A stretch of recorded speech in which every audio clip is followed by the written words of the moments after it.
I, Nebanda Andil Florence, swear in the name of the Almighty God that I'll be faithful and be true allegiance to the Republic of Uganda, and that I will preserve, protect, and defend the Constitution. So help me God.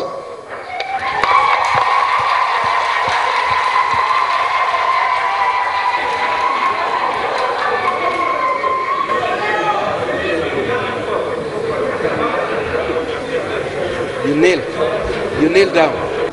Inze ng'omuntu ngenda kutandika kwejja emirimu gye yalesewo gye tanaba kumaliriza, nyongezeko ne projects endala zinja okwongezaako ebibiina by'abakyala eby'abavubuka n'okusaba gavumenti etuyambe mu projects ez'okwezimba, kubanga nga bemulabye abavubuka baffe tebalina birimu, tebalina byakola n'ebyokulima nabyo nsabye gavumenti etuyambe. Byonna Katonda yabireeta, yatwala oli nono amusobozeza okuyitamu ajaweereze.